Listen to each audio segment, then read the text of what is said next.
The Southridge Jam Company has continued to produce jam despite the COVID-19 pandemic, but as we found out, it hasn't come without its challenges. For us, a lot of what we would do in a normal year would be to show up at a market, set up our tent and sell jam to people in person, and that just hasn't really been an option for us this year. Yeah, it's been hard. You know, at first we didn't do anything because for fear of coming in the kitchen. Then we thought, well, how can we make this work? A few people said, you know, I live, with my husband or, just with one other person. I feel okay to come out if you're okay with me. And I said, well, we glove and gown and we apron every time in that anyway, and we can distance in the kitchen. The Southridge Jam story marries an amazing product made with world-famous Niagara tender fruit with a compelling cause.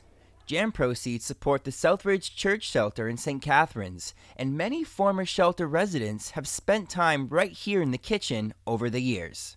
Everybody here volunteers so that we can make the jam to sell to cycle back into helping the shelter, which is a great cause in itself.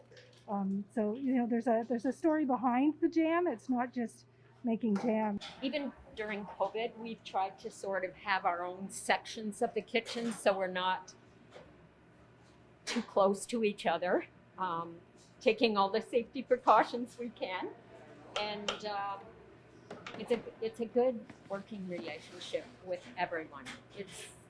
It's a good experience. It's a good thing. Awesome organization, helping people in the streets and that become better people. COVID-19 has helped all of us become more aware of the need to buy local, and hopefully that increased awareness will spread to the Southridge Jam Company. Right now, what we're telling people is that this is great jam, but it's for a greater cause.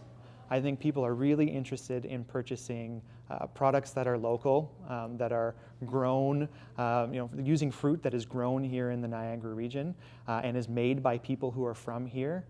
And they're interested to know that in addition to buying a great product, the money that they're spending is actually having a deeper impact on people in our community who have had different life experiences than them, and giving others the opportunity to thrive in the community as well.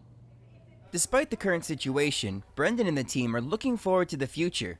New vendors have been secured, and once restrictions ease, they'll be able to welcome more volunteers back into the kitchen and put to use money from a recent grant from the Wise Guys Charity Fund to increase production. So unfortunately, 2020 is not the year that we were able to see that huge growth that we were looking for.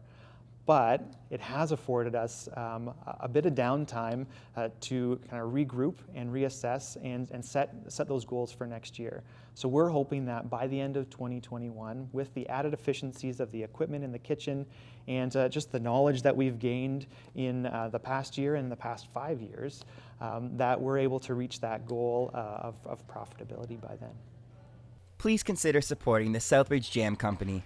Like they proudly say, it's great jam for a greater cause. A list of local vendors is available online. In Vineland, reporting for The Source, I'm Jordan James.